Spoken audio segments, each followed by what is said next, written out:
కలుగుతున్నదని చెప్పుకుంటున్నారు. ఒకరు పరిశ్రమల శాఖలో కూర్చొని అజామాయిషీ చేస్తుంటే మరొకరు సీఎంఓలో ఉండి పెత్తనం చెలాయిస్తున్నారన్న ఆరోపణలు ఉన్నాయి. కంపెనీల వ్యవహారాలు అలాగే పెట్టుబడులకు సంబంధించిన మెయిల్స్ ఇతర సమాచారం అంతా సీఎంఓలో కూర్చున్న అధికారికి వెళ్తున్నాయని, ఆయన వాటిని చూసి అక్కడే నిర్ణయాలు తీసుకుని కేవలం చట్టబద్ధమైన సంతకాల కోసమే పరిశ్రమల శాఖ ముఖ్య అధికారికి పంపుతున్నట్టు సచివాలయంలో చర్చ జరుగుతున్నది. ఈ విధానాన్ని పరిశ్రమల శాఖ ముఖ్యాధికారి తీవ్రంగా వ్యతిరేకిస్తున్నట్టు తెలిసింది. అయితే ఆయనకు ముఖ్య నేత అన్నదండలు ఉండడంతో గట్టిగా ఎదిరించలేకపోతున్నానని సమాచారం. సీటు వెనుక నుంచి ఆయన డ్రైవింగ్ చేస్తుంటే తను రబ్బర్ స్టాంప్గా మారని ఆ ముఖ్యాధికారి తన సన్నిహితుల వద్ద ఆవేదన చెందారట. తాజాగా హిల్ట్ పాలసీతో వీరిద్దరి మధ్య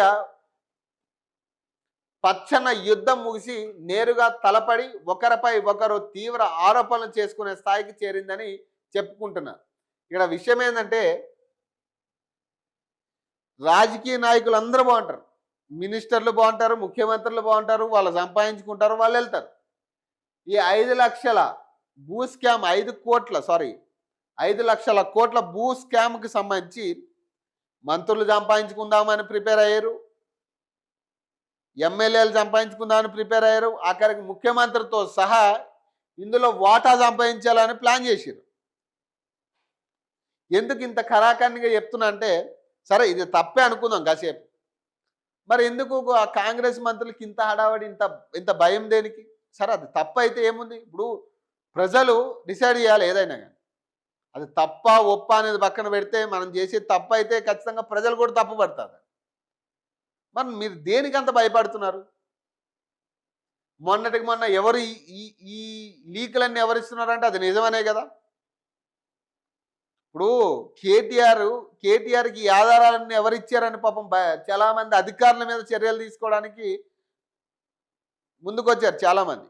అప్పుడే నేను చెప్పిన మంత్రులు కూడా సమాచారం ఇచ్చే పరిస్థితి ఉంది ఇక్కడ అని.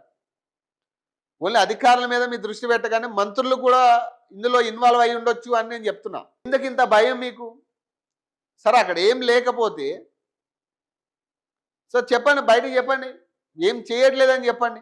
ఇప్పుడు ప్రతిపక్షాల చేతిలోకి ఆధారాలు వెళ్ళిపోయినాయని మీరెందుకు భయపడుతున్నారు? అంటే అక్కడ తప్పు జరుగుతున్నట్టే కదా, తప్పు చేయాలని నిర్ణయించుకున్నట్టే కదా.